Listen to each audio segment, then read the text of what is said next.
You're listening to the Be a Better Lawyer podcast with Dina Cataldo, episode 257. So how do high-achieving lawyers break through generations of being taught that we have to grind ourselves into the ground to get results for clients, build a successful business, and create a life we love? While law schools are busy teaching the rule of law, they're slacking on teaching us how to be a better human to create for ourselves the success we thought we'd achieve after law school. This podcast bridges the gap between law school and life. Hello, how are you doing today? I am back from Argentina. I am getting over a cold, and I have been reviewing some of my work that I did over the past week. I'm going to be sharing it with you in upcoming episodes. I had some inspiration for new episodes. I had a lot of fun talking with some master coaches about our businesses, and it really does rejuvenate you when you are with people, having conversations with them about your goals. And one of the things I want for you, no matter where you are with your goals, whether you are just trying to get clarity on them or whether or not you are attempting to make them reality right now, is to have that clarity, is to have that inspiration. So this encore episode 201 originally, is one that will help give you a foundation for you moving forward. This is a great time of year to revisit your goals. If you've lost focus on them, if you've been doing busy work, if you never got clarity in the first place this year, you'll want to listen into this episode. It's going to give you some great inspiration to move forward and take action.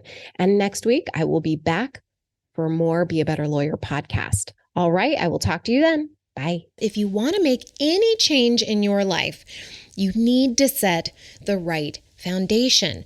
Most of us don't know where to start. But today I'm sharing where I started and the foundations that some of my clients needed to really set depending on where we were all starting out.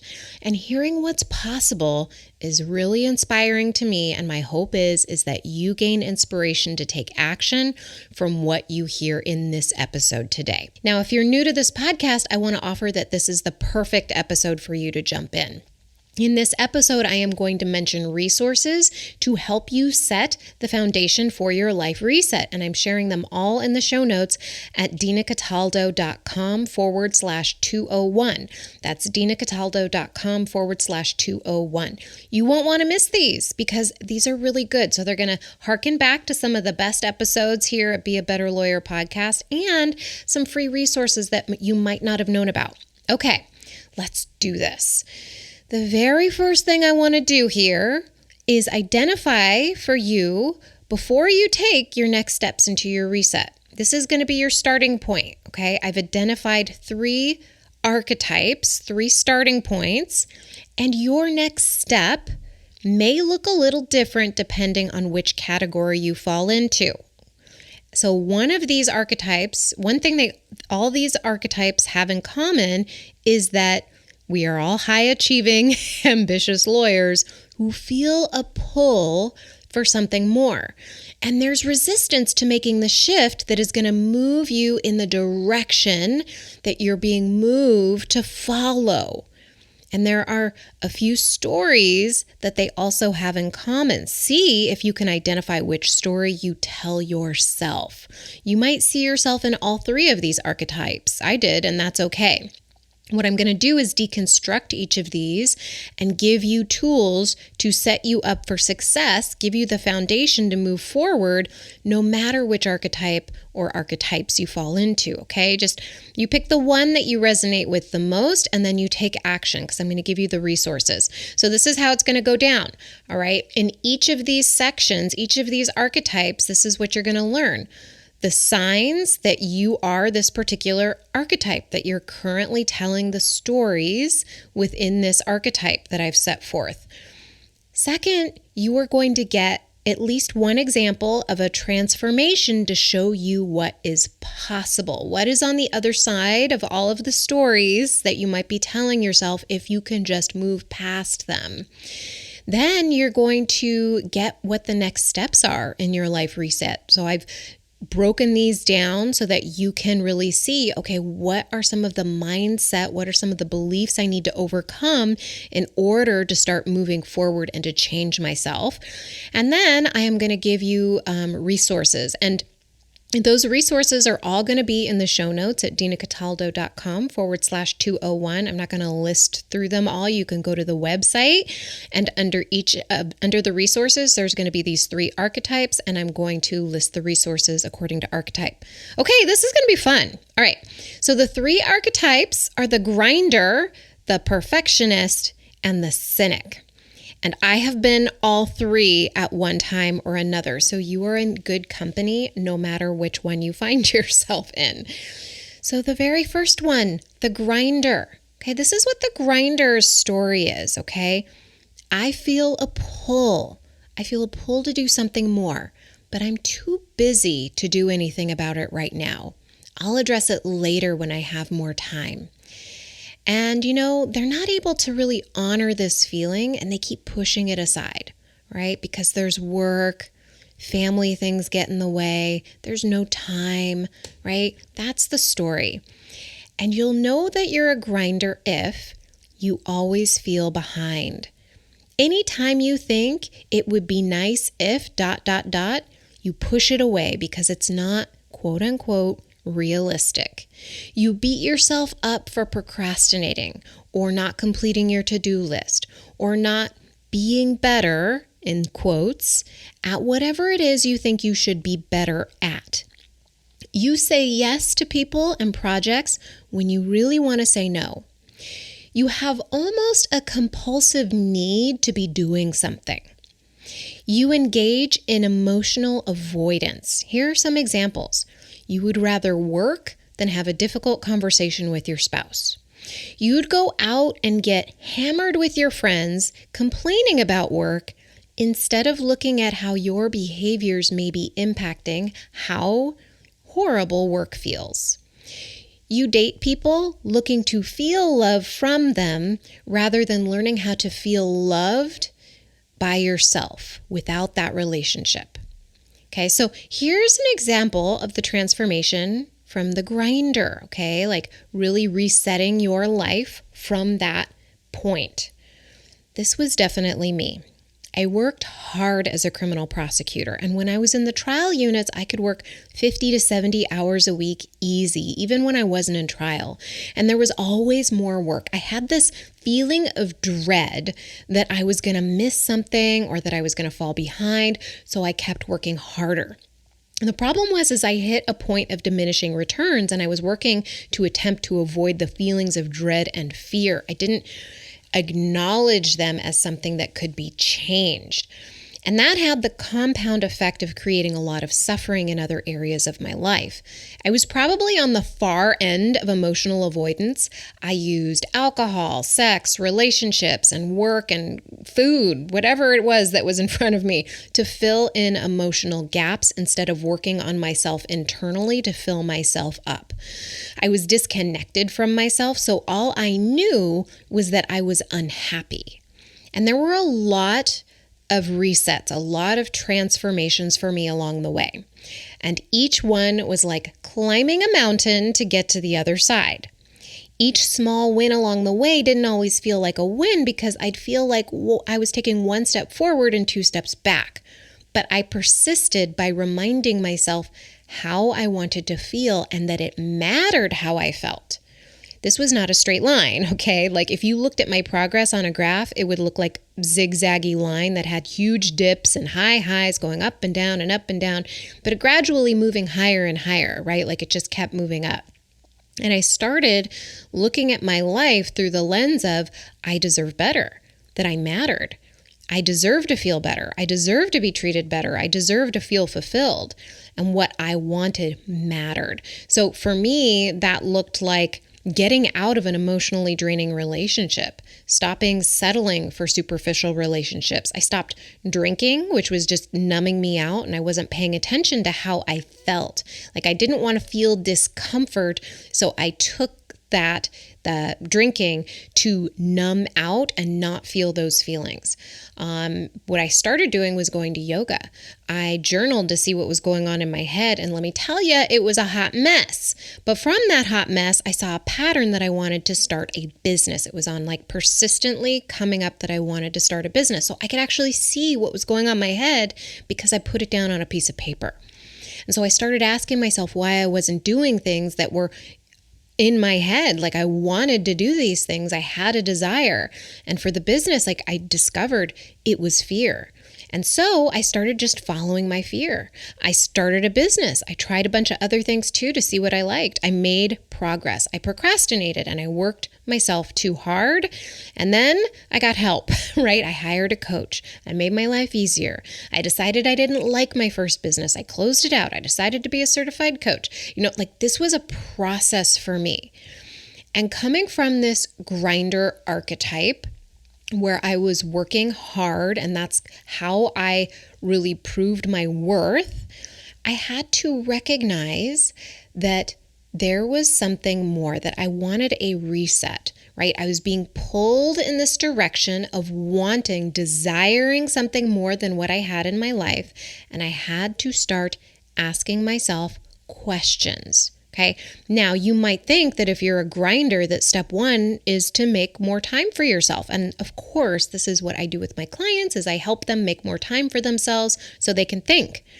But really, the true first step is deciding that you matter and that what you want matters.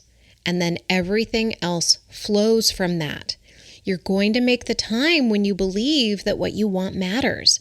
You're going to figure out what to do when you believe that how you feel matters, right?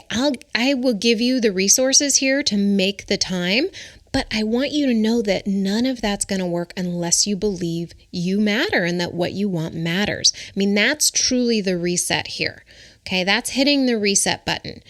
Now, if you're a grinder, your next steps here are to first pay attention. Start asking yourself questions.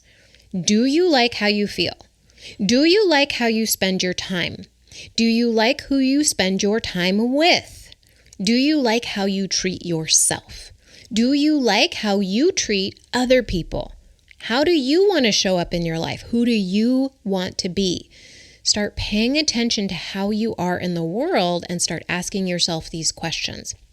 That's step one, okay? That's step one of your reset. Step two, find an example of what is possible. If it's possible for them, believe that it is possible for you too. Do not let your brain tell you that they're a special snowflake that has more time, money, resources, connections than you do. Okay, that is the death to a reset. Okay, you've got to believe that that is possible for you too. Ask yourself, why might it be possible for you? And then ask for help to make it reality.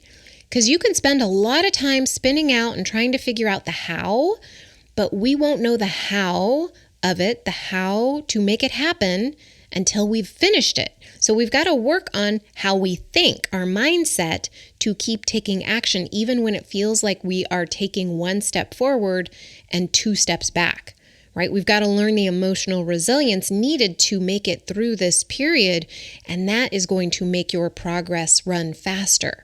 I needed a coach to see my emotional gaps and to help me evaluate my decision-making processes. And when I could see these more clearly, I could make the fastest progress, okay? The third thing that you need to do in this reset is just stop settling for what you have and demand better. Start looking around for where you may be settling using those questions, and then start asking yourself to do what it is that is in your heart to be, right? Demanding in a loving way, right? Knowing that a bigger version of you is there on the other side when you start asking yourself these questions. When you start demanding that of yourself, that is when real change happens. Okay, so number 4, start doing things that scare you a little. Okay, our fears are our biggest teachers. Every transformation I had, I felt like I was on a roller coaster. I'd hear the tick, tick, tick, tick, tick going up as I was making the decision to do something scary or uncomfortable. And then I'd feel the fear and rush as I swooshed down the other side. And then I'd have some space to kind of process that and think what was next. And then the next tick, tick, tick, tick, tick would happen as I made a new transformation. I was learning the skills to navigate the ups and downs, learning to trust my judgment, learning that I could handle anything, learning that I didn't need to settle because there was always something better on the other side, and learning how to fill myself up instead of looking outside myself for fulfillment, right?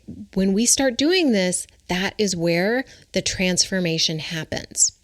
So if any of this spoke to you, I have linked to some tools for you in the show notes, okay? So I've got the Busy Lawyer's Guide, a calendar masterclass, some podcast episodes, and I want you to know that for each of these archetypes, I highly suggest you book a call with me and learn what your work is and how we can work together to make it so you can achieve what you want faster. Because there is no sense wasting time when you know you want a reset, when you know you want to transform your life. I waited a long time and I didn't have this resource here. So I want to share this with you so that you are not just spinning out and wasting time, like really taking action on your life. Because we only get this one and we only have the time allotted, whatever it is that we get. We've got to use it to the best of our ability. Okay, so the next archetype is the perfectionist. Oh, come on, right? There's got to be a little bit of this in all of us. So this is what the perfectionist archetype is, right? The story is I feel a pull to do something, to be something more, but I don't know what it is. I don't know what I want, or maybe it's I'm not sure where to start. I want to be sure I'm making the right decision before I do anything because I don't want to waste time, and I'm really fearful of making the wrong decision.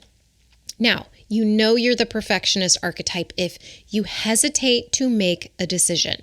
You think there's a right decision to be made, and you want to make sure you make the right one. So you might gather a lot of information and take your time and really think it over and spend a lot of time and basically take forever to make a decision or never make a decision. You wait to take action on what you want because you tell yourself you need to know more. You would describe yourself as pretty confident in some or most areas of your life, but sometimes you have self-doubt that paralyzes you from taking action on what you want. You consume a lot more information than you take action on. For example, you listen to a lot of self-help podcasts, but you don't implement anything. Or you take some action, but you stop when you don't see an immediate improvement. So for instance, you start a habit, then a week in, because it didn't look how you thought it should look, you quit and tell yourself it didn't work. Or sometimes you notice yourself frozen or not following through on what you tell yourself you're going to do because you're afraid of what people might think. So this is what a perfectionist transformation looks like. So if you're like me, you probably see yourself in this archetype and the grinder archetype. This was something I definitely needed to work through along the way as I learned to market my business online and be on video and show up bigger. But what I want to do is share the story of my client, Amen, because she transformed herself after we started working together. She came to me with a couple ideas for her next step in resetting her life. She had a really good handle on time management, but she'd spent about a year going back and forth in her brain over what her next move was. She had spent a lot of time and energy in indecision because she thought there was a right decision. And once we did the mindset work she needed to see that there was no such thing as a right decision, and that there's only the decision you decide is the right decision, she could move forward. She could start taking action. And this takes resetting our brain to see that we can trust ourselves and nothing has to be perfect. In fact, there's no such thing as perfection. So Amen decided to follow her desire to start teaching yoga to other lawyers, and she started Beyond Yoga for Lawyers. But of course, because each of these archetypes is powerfully programmed into our brain from years of practicing the thoughts, the stories that form it, this archetype showed up again. She noticed that, in her business, she wasn't showing up on social media as much as she wanted to, and she would hesitate to share her business at the office. She would hesitate on sharing too much of herself. So when we coached on her thoughts about who she thought she was speaking to and, what she thought would happen if she was more vulnerable, she began showing up more and more because she was able to see those thoughts and realize that she was safe, that it was ultimately okay. And if you follow her online, I'm going to link to her in the show notes too. She shows up all the time in a big way and is now helping a lot of lawyers. So I want to offer to you that when you reset your life, when you take action to transform and to honor the pull of whatever it is that is pulling at you, gnawing at you, where you want something more, that when you do that, you are helping other people. Like, there is a reason why we are pulled in the directions that we are pulled. We are pulled in that direction because we are meant to go in that direction. And so when we resist it, we're setting ourselves up for a struggle. Okay, we're going to feel suffering because we are not honoring that pull. And so if you're noticing that right now, I want you to recognize that that pull is trying to tell you something, and to ignore it is ignoring the deepest part of your soul. Okay, it may sound super deep, like if you're not, listening to yourself regularly, connecting with yourself regularly, but it's not deep. It's just reality. Like, there's a reason why you want what you want. It wouldn't be in your mind to follow that unless you were meant to follow it and grow from it. Okay. So next, as she practiced the work that she learned in our sessions, Almond started dissolving this perfectionist archetype, and it became easier and easier for her to make decisions about how she wanted to show up. Like, her decision-making process became much quicker. And when our decisions become easier and quicker, it's much easier for us to show up as the fullest expression of ourselves and release the judgments our brain has. Like, this is the work. This is the work, my friend. Oh my gosh, I love this stuff. All right. If you are the perfectionist archetype, these are your next steps for your life reset. Okay. First of all, notice where you might be feeling stuck in indecision. Here's a few questions to ask yourself. What have you been hesitant to take action on in your life? What have you been consuming information about and not taking action on? Maybe you've been saving articles, links, papers, and they're just sitting in a stack somewhere. That is a tip-off, my friend. What would you need to believe about yourself to decide and take action? Now, I want to put a side note in here, as I've put some questions in this episode. This is one where you can go back and listen to it and answer these questions and really do this work. And I offer that this is some of the most important work that you can do, is just taking what you're getting here and asking yourself these questions, really writing them down and thinking about them, not just listening to this podcast. If you're in a car, whatever, I get it, but coming back and answering these questions. It's going to change you when you start really taking a look at it. Okay, the next step to do on this reset, learn how to trust that you will have your own back no matter what decision you make. Okay, we've been trained to look outside of ourselves to see what other people are doing and compare ourselves and see how we stack up. But we can hold ourselves back from making a decision because we're afraid of how other people are going to perceive our decisions in comparison to other people's accomplishments or whatever they are. We've really got to pay attention to how we feel. Like, stop looking outside of ourselves and start looking inwards. So here are some questions. What might you decide if you weren't thinking about what other people thought about you? How might your life be different? What decisions would you be making that would be different? Ask yourself where you have made decisions and where they were really good ones. Okay, even if they seem small, like, start looking back at your life and start looking at the decisions you've made and honoring the ones that you're like, yes, those are really great ones. And this is the reason I say it like this, is because sometimes I'll have clients come to me and they will tell me, oh, I'm horrible at making decisions. And I tell them that's so not true. Let's look at why, and we'll inevitably find some of them. And if you fall into the camp of not believing you make good decisions, ask yourself why those decisions that you thought were bad were still amazing decisions, right? Because we can take a look back at something and say, oh, we made a horrible decision. Or we can look back at it and say, dang, I learned so much from that. Okay, so when we're in the perfectionist archetype, we tend to believe that the right decision means that we're going to be happy and we're going to feel safe, and the wrong decision means we're in trouble or we're bad.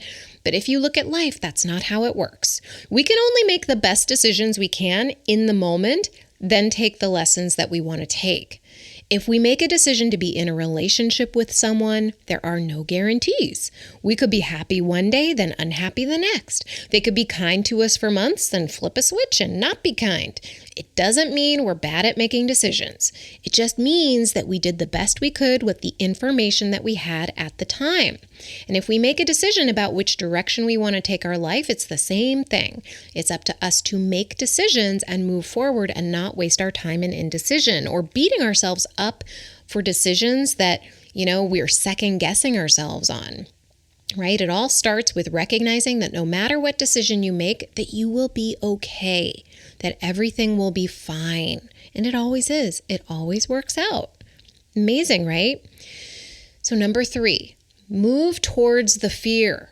This is the same as for the grinder archetype. We must move towards the fear and discomfort if we want to change. I have a client who's started writing a book, and she has a lot of thoughts about what it means to write a book. She has fears and doubts, just like we all do when we're starting something new. And this is a normal part of the process. Give yourself lots of love and support as you move through the fear, so you feel safe moving forward. Like, really honor yourself. So if you resonate with the perfectionist archetype, I've linked to some resources in the show notes for you, some prior podcasts. I think you're really gonna love those, including the episode I interviewed Amin, and you can learn more about her process there. Okay, the 3rd archetype, the cynic archetype.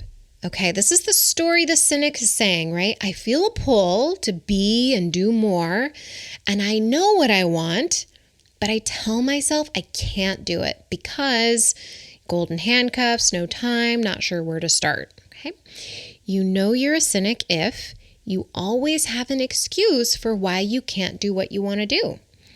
I would expand my practice to do what I want, but then I wouldn't have time to do the bread and butter work. I would leave the law, but I have too many student loans. I would leave the law, but I don't know what I'd do. I would learn what I need to market my firm better, but I don't have the money. Okay, there's always an excuse that comes up. It's very black and white thinking. Okay, you don't allow yourself to stay in the energy of desiring a new life for yourself because you don't believe there's any point. Right? There's like a feeling of disappointment whenever you think about transforming yourself, resetting. You grind through the work you have and use it to numb your disappointment. You probably numb out with other things too, maybe online shopping, eating, watching Netflix. You don't feel like you have a direction, or your work might have 0 boundaries. All right, so this is what a cynic transformation might look like. This was totally me too. So if you're seeing yourself in each of these archetypes, you're not alone. So I actually started coaching believing I didn't know what I was doing. Like, I got a coach going in thinking I have no clue what's happening. I just know I'm unhappy. I don't even know what to do. I want something, like I'm being pulled to do something. Like, literally, I was like, am I broken? So anytime my coach would offer me a question, I'd say, I don't know, or I can't because. I always had an excuse, all right? But getting coaching helped me retrain my brain to think in possibility.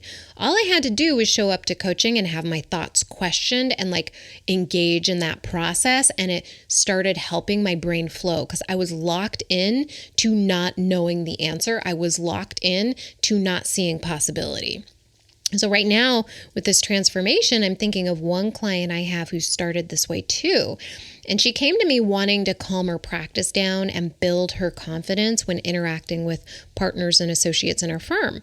Her energy has completely changed, okay? Let me tell you. So she felt at first very much the victim in her firm, and now she is so much more powerful and confident.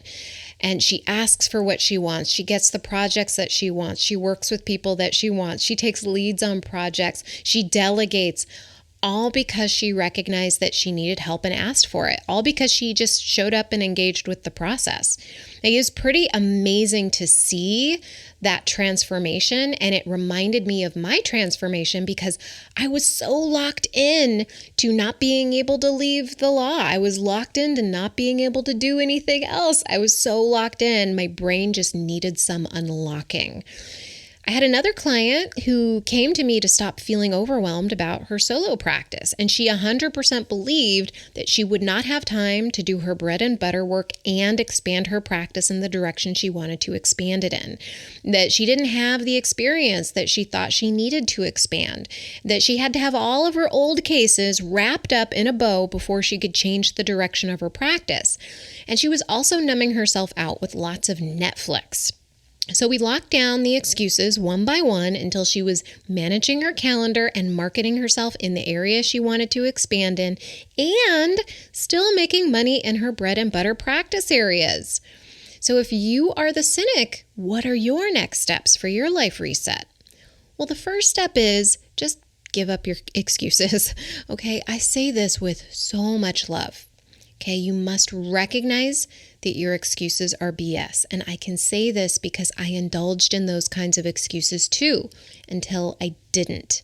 At the very least, know that they're excuses. You don't even have to give them up, right? Like you could just know they are excuses and then ask for help.